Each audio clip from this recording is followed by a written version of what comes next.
दोस्तों, इस देश में मुसलमानों को कमजोर करने के लिए उनकी संपत्ति छीनने की कोशिश सरकार से लेकर अधिकारी तो कर ही रहे थे और अब हिंदुत्ववादियों ने भी कोई कसर नहीं छोड़ी है मुसलमानों को टारगेट करने की। सुप्रीम कोर्ट ने वक्फ की सुनवाई के दौरान एक बात क्या कह दी, 7 दिनों के लिए रोक क्या लगा दी। कुछ नफरती लोग बौखला गए और सोचिए, देश की सबसे बड़ी अदालत के खिलाफ सुप्रीम कोठा बंद करो जैसे घिनौने हैशटैग ट्रेंड करा दिया गया। इनकी बौखलाहट का लेवल आज आपको दिखाऊंगे कि किस तरह से, किस हद तक ये लोग गिर चुके हैं। दूसरी तरफ एक मस्जिद जहां 50 साल से लोग सजदा कर रहे थे, अल्लाह के आगे सिर झुका रहे थे, उसे मलबे में तब्दील कर दिया गया है।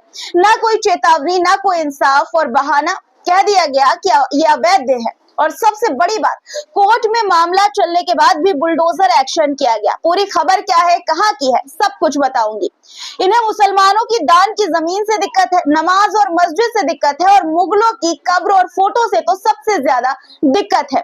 औरंगजेब की फोटो को लेकर रेलवे स्टेशन पर हिंदुत्ववादी भीड़ ने क्या हाई वोल्टेज ड्रामा किया, दिखाऊंगी आपको तस्वीरें। जिन मुगलों से नफरत है, उन्हीं की संपत्ति के पैसों को अपने खजाने में शामिल करने में कोई परहेज नहीं है इन्हें। इसकी भी जानकारी दूंगी कि क्या बात, किस बारे में मैं कर रही हूँ। कल मुस्लिम युवाओं के लिए महाराष्ट्र में क्या बड़ा होने वाला है, ये भी आपको बताऊंगी। क्या बजरंग दल अब देश में गृह युद्ध की तैयारी कर रहा है, ये सवाल क्यों कर रही हूँ, आपको एक वीडियो दिखाऊंगी, जवाब आपको साफ तौर पर मिल जाएगा, इसलिए पूरा वीडियो अंत तक देखिएगा दोस्तों। और वीडियो शुरू करने से पहले आपसे गुजारिश कि लाइक वीडियो को जरूर कर दिया करिए, चैनल को सब्सक्राइब नहीं किया तो फटाफट कर लीजिए, शेयर जरूर किया करिए। चलिए शुरू करते हैं वीडियो। द लाइव टीवी, सच सबसे आगे। आदाब दोस्तों, मेरा नाम है मिसबा खान और आप मुझे द लाइव टीवी पर देख रहे हैं। क्या आप कभी इमेजिन कर सकते हैं कि सुप्रीम कोर्ट को सुप्रीम कोठा कह दे? नहीं तो कर लीजिए, क्योंकि हमारे देश में ही हो रहा है दोस्तों। सरकार में बैठे लोग धमका रहे हैं सुप्रीम कोर्ट को। इशारा साफ है कि हमारे खिलाफ जाना मत वरना महंगा पड़ेगा। और उनके समर्थक सोशल मीडिया पर सुप्रीम कोर्ट के खिलाफ हैशटैग चला रहे हैं कि सुप्रीम कोठा बंद करो। सोचिए आप दोस्तों, ये किस तरह की नौबत हमारे देश में आ गई है। ये हमारे देश हिंदुस्तान की बात हो रही है, जहां पर न्याय का मंदिर सुप्रीम कोर्ट को कहा जाता है। देखिए, हुआ ये कि कल वक्फ संशोधन कानून पर दूसरे दिन सुनवाई हुई सुप्रीम कोर्ट में। सुप्रीम कोर्ट ने केंद्र सरकार को कानून पर जवाब देने के लिए 7 दिन का वक्त दिया है। चीफ जस्टिस संजीव खन्ना ने एकदम तार्किक बात इस दौरान कही। उन्होंने कहा कि अंग्रेजों के आने से पहले वक्फ रजिस्ट्रेशन की कोई व्यवस्था नहीं थी। आप कैसे उम्मीद कर सकते हैं कि वो आज सेल डीड यानी कि बिक्री के कागजात दिखाएं? कहां से लाएं वो सबूत? ये दूसरी सुनवाई में कहा गया। और पहली सुनवाई में कोर्ट ने केंद्र से सवाल किया कि बताइए, क्या मुस्लिम को हिंदू धार्मिक ट्रस्टों में एंट्री मिलेगी? बस कोर्ट की सच्ची और तार्किक बातें कुछ अंधभक्तों को समझ नहीं आई और कोर्ट को कोठा बना दिया, हैशटैग ट्रेंड करवाने लगे। देखिए, आपके स्क्रीन पर तस्वीरें देखिए कि किस तरह की पोस्ट की जा रही है इस हैशटैग के साथ कि सुप्रीम कोठा बंद करो। देखिए, सुप्रीम कोर्ट को दर्शाया गया है इस तस्वीर में, लेकिन सुप्रीम कोर्ट की जगह आपको देखिए सुप्रीम कोठा लिखा गया है और हरे कलर का गुम्बद पाकिस्तान के झंडे की तरह यहाँ पर गुम्बद लगाया गया। आप सोचिए कि कितनी बड़ी चीज, न्याय के मंदिर सुप्रीम कोर्ट जो कि देश की सबसे बड़ी अदालत है, उसके साथ ये लोग कर रहे हैं। सौरभ गुप्ता नाम के एक शख्स ने ये की है और कितनी बड़ी बात है ये दोस्तों। सोचिए, कोर्ट की एक तरह से यह अवमानना की श्रेणी में आता है कि आप न्याय के मंदिर के साथ इस तरह की चीज कर रहे हैं, दूसरे देश का आप उसमें झंडा लगा रहे हैं, फोटो एडिट कर रहे हैं और कोठे जैसा शब्द आप उसके लिए इस्तेमाल कर रहे हैं। अब देखिए दोस्तों, ये लोग जो है सरकार में बैठे मंत्री हैं, उपराष्ट्रपति हैं, ये लोग पहले कोर्ट को धमका रहे हैं, डरा रहे हैं। देखिए, एक बंदा है, एक शख्स है, कोई बैरागी पंडित नाम का कोई शख्स है। उसने दो स्टेटमेंट जो है, 2 बयान, मंत्री हैं किरेन रिजिजू और उपराष्ट्रपति हैं, उन दोनों का बयान शेयर किया है। पहले जो मैंने आपको दिखाया भी था कि किस तरह से किरेन रिजिजू ने, केंद्रीय मंत्री हैं, उन्होंने सुप्रीम कोर्ट को धमकाया। उन्होंने कहा कि सुप्रीम कोर्ट वक्फ कानून में दखल नहीं देगा। अगर कल को सरकार न्यायपालिका में हस्तक्षेप करती है तो ये अच्छा नहीं होगा, हमें एक दूसरे का सम्मान करना चाहिए। और इसी तरह की कुछ बातें भी इशारों में जगदीप धनखड़ जो कि उपराष्ट्रपति हैं उन्होंने कही। और इन दोनों के स्टेटमेंट को शेयर करते हुए क्या लिखा, देखिए मैं आपको पढ़कर सुनाती हूँ बैरागी पंडित ने क्या लिखा है। ये लिख रहा है हैशटैग सुप्रीम कोठा बंद करो के साथ कि अभी कल से पूरे सोशल मीडिया पर उपराष्ट्रपति महोदय का न्यायपालिका के संबंध में दिया गया बयान गूंज रहा है, जिसमें वे न्यायपालिका को आईना दिखा रहे हैं। लेकिन मुझे लगता है कि ये बयान स्वस्फूर्ता नहीं है, बल्कि ये बयान प्रधानमंत्री के इशारे पर न्यायपालिका को चेतावनी के तौर पर बताया गया है, यानी बयान दिया गया है, जिसके जरिए केंद्र सरकार सीधे सीधे न्यायपालिका को बता रही है कि ज्यादा उड़ो नहीं, क्योंकि अगर जरूरत से ज्यादा फड़फड़ाए तो ये मत भूलो कि अंतिम प्रशासनिक और विधायी शक्ति हमारे पास ही है, और यदि हम अपने पर आ गए तो फिर तुम्हें बहुत मुश्किल हो सकती है। इसलिए बेहतर है कि तुम अपना काम करो और हम अपना। अगर जोश में आकर हमें ज्यादा उंगली करने की कोशिश की तो परिणाम अच्छा नहीं होगा, और मुझे नहीं लगता कि बड़का कोठा, सुनिए दोस्तों, सुप्रीम कोर्ट को यहाँ पर कहा जा रहा है कि इतनी नासमझ है कि उसे इतना साफ इशारा समझ नहीं आया होगा। इसलिए परिस्थितियों के आकलन से ये समझना मुश्किल नहीं है कि इस वक्त संशोधन बिल पर सुनवाई आदि से ज्यादा कुछ होना जाना नहीं है, और बहुत ज्यादा कुछ तो उसमें एक दो ऐसे फालतू बिंदु हटाया जा सकता है जिसे सरकार ने यूं ही, या कहें कि हटाने के लिए ही डाल रखे होंगे।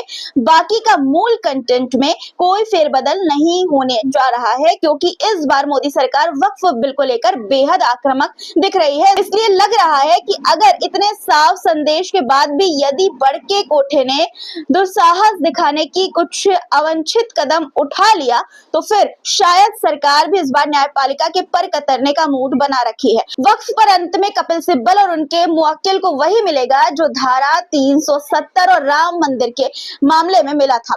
हिम्मत देखिए दोस्तों इन लोगों की कि किस तरह की हिम्मत है, कितने कॉन्फिडेंस के साथ इस तरह की बातें लिख रहे हैं सुप्रीम कोर्ट के खिलाफ सोशल मीडिया प्लेटफॉर्म पर। अब देखिए एक और शख्स है, उन्होंने देविका राणा है, वो क्या लिखती हैं कि देश के उपराष्ट्रपति जी का आभार जिन्होंने बिना झिझके देश के सीजीआई और सुप्रीम कोर्ट को फटकार लगाई और उन्हें आईना दिखाया। न्यायपालिका कभी भी कार्यपालिका के निर्णय पर अंकुश नहीं लगा सकती। देश के सुप्रीम को सबक सिखाना जरूरी है, यानी दोस्तों सुप्रीम कोर्ट को सबक सिखाने की बात ये लोग कह रहे हैं, और सुप्रीम कोठा बंद करो का हैशटैग इन्होंने भी लगाया, और साथ में जगदीप धनखड़ का एक स्टेटमेंट शेयर किया जिसमें वो कह रहे हैं कि सुपर सांसद ना बने सुप्रीम कोर्ट, राष्ट्रपति को नहीं दे सकता आदेश। उपराष्ट्रपति ने कहा 1 महीना हो गए, कैश वाले जज पर एफआईआर तक नहीं हुई है।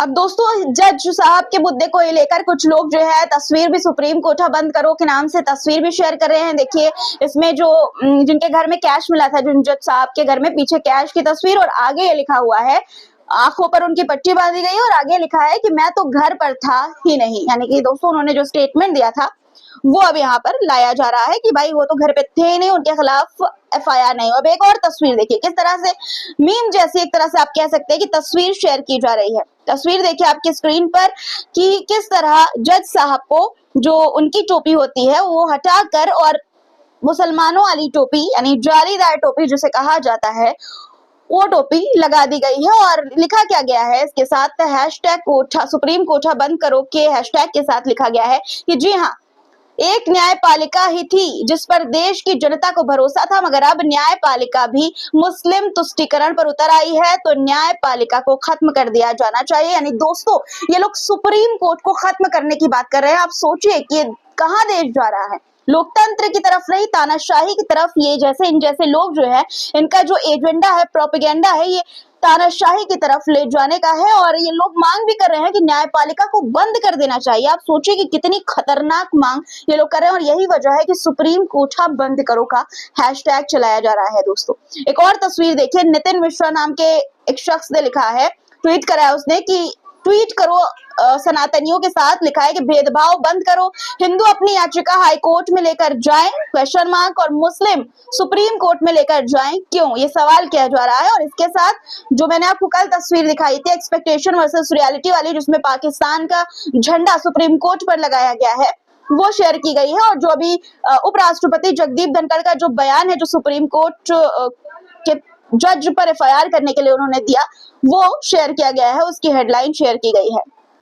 जगदीप धनखड़ ने जो बयान दिया दोस्तों, उसको ये लोग एक आधार बना रहे हैं सुप्रीम कोर्ट को चेतावनी, साफ तौर पर इशारा कि सुप्रीम कोर्ट को वो धमका रहे हैं, डरा रहे हैं, और साफ तौर पर ये लोग ये लिख रहे हैं। देखिए एक और जगदीप धनखड़ का उपराष्ट्रपति का बयान शेयर किया गया है सुप्रीम कोठा बंद करो के हैशटैग के साथ। इसमें वो कह रहे हैं कि भारत ने ऐसा लोकतंत्र की कल्पना नहीं की थी जहां जज कानून बनाएंगे, कार्यपालिका का काम स्वयं संभालेगा और एक सुपर संसद के रूप में कार्य करें। इन जैसे दो पैसों के ट्रोलर सारी हदें पार कर रहे हैं दोस्तों, सुप्रीम कोर्ट को भी नहीं छोड़ते हैं और इनके खिलाफ कोई कार्रवाई नहीं। क्यों नहीं होती जानते हैं? क्योंकि सत्ता में बैठे लोगों के मन की बात ये करते हैं और उनका काम और आसान कर देते हैं। जैसे कि तानाशाही की तरफ देश को ले जाने की मांग, न्यायपालिका को बंद करने की मांग करके ये लोग कर रहे हैं। कार्रवाई के नाम से संभल के सीओ की याद आ गई, वही जो होली में धमकी भरा भड़काऊ बयान दे रहे थे। उनको अब क्लीन चिट मिल चुकी है। जी हाँ दोस्तों, क्लीन चिट मिल गई है। स्क्रीन पर देखिए, खबर है, लिखा हुआ है, एबीपी आज तक की खबर है और लिखा हुआ है कि संभल सीओ अनुज चौधरी को मिली क्लीन चिट। उत्तर प्रदेश के संभल में सीओ अनुज चौधरी के होली और जुमे की नमाज पर दिए बयान पर पुलिस जांच के बाद उन्हें क्लीन चिट मिल गई है। एसपी कानून व्यवस्था की जांच आख्या में अनुज चौधरी को क्लीन चिट मिली है। अब दोस्तों वही वाला बात है कि भाई कानून भी तुम्हारा, जांच भी तुम्हारी और साफ भी तुम हो गए, यानी क्लीन चिट भी तुम्हें दे दी गई।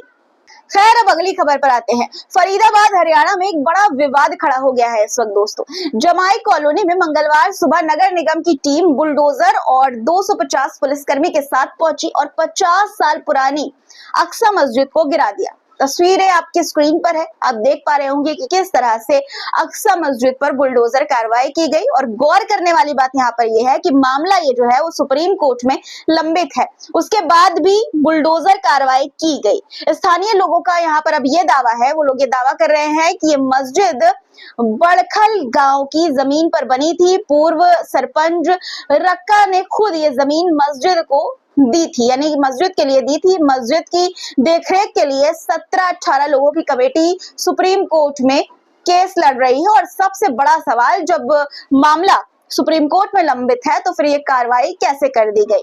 अब देखिए दोस्तों, दैनिक भास्कर की खबर है जिसमें ये बताया गया है कि मुस्ताक नाम के एक स्थानीय शख्स ने ये बताया कि पहले जब नगर निगम बाउंड्री बना रहा था तब साफ ये कहा गया था कि मस्जिद को नहीं छेड़ा जाएगा। सोचिए, धोखे से यानी मस्जिद तोड़ी गई। पहले ये कहा गया कि मस्जिद को नहीं छेड़ा जाएगा, फिर अचानक बुलडोजर क्यों? ये वो कह रहे हैं कि अरमान नाम के भी एक शख्स ने देखिए क्या कहा है। वो कहते हैं कि कार्रवाई के दौरान मस्जिद के पास 100 मीटर तक किसी को नहीं जाने दिया गया। लोग डरे हुए थे, पुलिस, फायर ब्रिगेड सब मौजूद थे। कह दिया गया कि कोई आगे बढ़ा तो लाठी चार्ज होगा। वहीं नगर निगम का क्या दावा है, ये भी आप सुन लीजिए। उस दावा है नगर निगम का कि ये सरकारी जमीन है और यहाँ पंजाब लैंड प्रोजेक्शन एक्ट यानी कि PLPA लागू होता है। ये इलाका रिजर्व फॉरेस्ट जोन में आता है, यानी कि यहाँ कोई निर्माण नहीं हो सकता। ये दावा नगर निगम की तरफ से किया गया है। नगर निगम ने आगे ये भी कहा कि जो भी सरकारी जमीन पर कब्जा करेगा उसके खिलाफ कार्रवाई होगी। सवाल वही दोस्तों यहाँ पर कि इतनी जल्दबाजी क्यों है नगर निगम को? जब मामला सुप्रीम कोर्ट में लंबित है तो क्या ये कार्रवाई कोर्ट की अवमानना नहीं है? क्या किसी इबादतगाह को गिराने से पहले इतना आसान है कि आप अवैध बोल दें उसे? यही हो रहा है कि आप अवैध बोलते हैं, पहले माहौल बनाते हैं, अवैध अतिक्रमण के नाम पर आप मस्जिदों को गिरा देते हैं। अक्सा मस्जिद अब नहीं रही दोस्तों, लेकिन सवाल बाकी है कि क्या मस्जिद होना गुनाह हो गया है इस देश में? क्या अदालत के फैसले से पहले ही सजा दी जाएगी? और क्या बुलडोजर का काम इंसाफ करना है या खौफ पैदा करना, खौफ फैलाना, जिस तरह से खौफ बुलडोजर के जरिए फैलाया जा रहा है? अभी तक उत्तर प्रदेश में और अब हरियाणा में भी सेम कार्रवाई हो रही है, यानी कि जहां जहां बीजेपी की सरकार है वहां पे यूपी वाला मॉडल लागू कर दिया गया है मुसलमानों के खिलाफ। एक तरफ इस तरह की कार्रवाई और दूसरी तरफ मुसलमानों को टारगेट किया जा रहा है मुगलों के नाम पर। जी हाँ, मुगलों के नाम पर।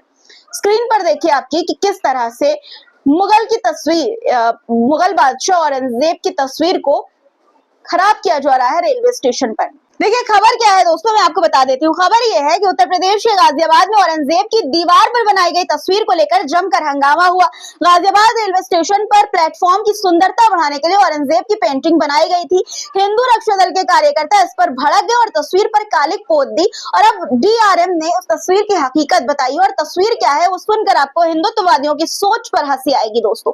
पहले देखिए ये लोग किस तरह से तस्वीरों में आप देखिए कि नारेबाजी कर रहे हैं, जय श्री राम के नारे लगा रहे हैं और भगवा झंडा लेकर स्टेशन पर पहुंचे और औरंगजेब की पेंटिंग पर कालिक पोत दी। 20 कार्यकर्ता, लगभग हिंदू रक्षा दल के 20 कार्यकर्ता यहाँ पर मौजूद थे और कालिक पोत रहे थे। विवाद बढ़ने पर मौके पर जीआरपी पहुंची, जिसके बाद कार्यकर्ता वहां से निकल गए। इस दौरान कार्यकर्ताओं ने कहा कि मुस्लिम आक्रांताओं की तस्वीर का क्या मतलब है, जिन्होंने देश में मंदिरों को लूटा है, हिंदुस्तान को लूटा है, ये नहीं चलने दिया जाएगा। लेकिन अब जो है डीआरएम ने क्या कहा है वो आप सुनिए। डीआरएम ने कहा कि जिस तस्वीर पर कालिक पोती गई वो औरंगजेब की नहीं थी। जी हाँ, औरंगजेब की नहीं थी बल्कि बहादुर शाह जफर की थी। डीआरएम पुष्पेश रमन त्रिपाठी का कहना है कि हम इस मामले पर अभी पूरी जानकारी जुटा रहे हैं, लेकिन वो तस्वीर औरंगजेब की नहीं थी, वो बहादुर शाह जफर की तस्वीर थी। बहादुर शाह जफर ने 1857 की लड़ाई में अच्छी भागीदारी निभाई थी। पब्लिक प्रॉपर्टी को नुकसान पहुंचाना गलत है, हम इस पर कार्रवाई करेंगे। दोस्तों सोचिए, आपकी हंसी आती है इनकी सोच पर कि जहां पर भी इन्हें मुगलों की तरह वेशभूषा पहने लोग दिख जाए, उन्हें वो मुगल मान लेते हैं और उन पर कालिक पोतना शुरू कर देते हैं। जिन लोगों ने लड़ाई में हिस्सेदारी ली, भाग लिया, उनको भी ये नहीं छोड़ते। बस वो मुस्लिम होना चाहिए तो इन्हें हर एक मुसलमान में औरंगजेब इस वक्त नजर आता है। इनकी आंखों ने एक ऐसा चश्मा ईजाद कर लिया है जिसको पहनने के बाद इनको हर तरफ औरंगजेब अपनी कब्र से उठकर आता हुआ नजर आता है। और ये लोग जो है शुरू हो जाते हैं अपना जो है इनका जो एजेंडा है उसको ये शुरू कर देते हैं। कालिक पोतने लगते हैं, मजार को जो कब्र है उसको खोदने की मांग करने लगते हैं, उसमें से औरंगजेब की हड्डियां निकालने की मांग करने लगते हैं। अब सोचिए इनकी सोच किस तरह की हो गई है। अब देखिए, इन जैसे लोगों को सरकार में बैठे मंत्री हो, नेता हो भारतीय जनता पार्टी के, उन्हें मुगलों से दिक्कत है और जो हिंदुत्ववादी है उन्हें भी मुगलों से बड़ी दिक्कत है। लेकिन मुगलों की संपत्ति, जो उनकी प्रॉपर्टीज है, उनसे पैसा कमाने में, अपना खजाना भरने में कोई दिक्कत नहीं है। देखिए, सतीश बघेल नाम के एक ट्विटर यूजर है, उन्होंने ट्वीट किया है। वो लिखते हैं कि भारत सरकार को बुरे और बदनाम मुगलों की संपत्ति से 2024 में 150 करोड़ रुपए कमाने नहीं चाहिए, बल्कि इन पर भी बुलडोजर चला देना चाहिए ताकि भारतीय जनता पार्टी की नफरत की भूख भी खत्म हो जाए। फिर ये हिंदू मुस्लिम का मुद्दा भी खत्म हो जाएगा और देश के 80 करोड़ लोग मुफ्त राशन से मुक्त हो जाएंगे। अब इसके साथ इन्होंने कुछ तस्वीरें शेयर की है दोस्तों।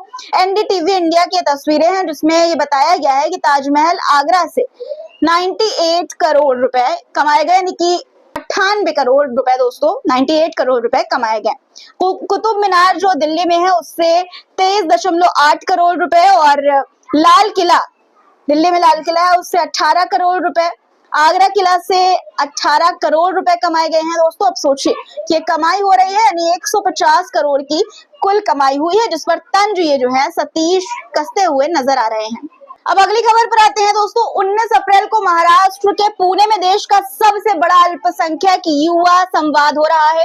इस खबर को वसीम अकरम त्यागी ने शेयर किया और कहा कि ये युवा संवाद देश में हजारों छात्र इसमें शिरकत करेंगे और यहाँ पर दानिश अली और पप्पू यादव जैसे लोग भी शामिल होंगे, शिरकत करेंगे दोस्तों। और पुणे और आसपास के साथी इस युवा संवाद का हिस्सा जरूर बने, इन्होंने ये अपील की है। दानिश अली और पप्पू यादव का बयान भी सामने आया है, इस पर क्या कुछ कहा है उन्होंने, सुनिए। आगामी 19 तारीख को शनिवार के दिन पुणे के अंदर माइनॉरिटी यूथ पार्लियामेंट में आप सब लोगों से मुलाकात होगी। माइनॉरिटी यूथ पार्लियामेंट में डाइवर्स ओपिनियन सुनने का मौका मिलेगा। अच्छा लगा जब हमने यह सुना कि 19 अप्रैल को पुणे में माइनॉरिटी यूथ पार्लियामेंट होने जा रहा है। माइनॉरिटी यूथ पार्लियामेंट के ऑर्गेनाइजेशन एडवोकेट सुल्तान साहब और हाजी जुबेर मेमन को मैं शुभकामनाएं देता हूं। यह मेरी खुशनसीबी है कि मुझे भी आपने मौका दिया अपने बच्चों से मिलने का। मुझे उम्मीद है सारे बच्चे इस देश के भविष्य की जो उम्मीद है वो जरूर आएंगे। सुना दोस्तों आपने, क्या राय है आपकी इनके बयान पर, कमेंट में जरूर बताइएगा। आज के लिए फिलहाल इतना ही, फिर मुलाकात होगी कुछ नए मुद्दों के साथ। तब तक के लिए अपना ख्याल रखिएगा। खुदा हाफिज।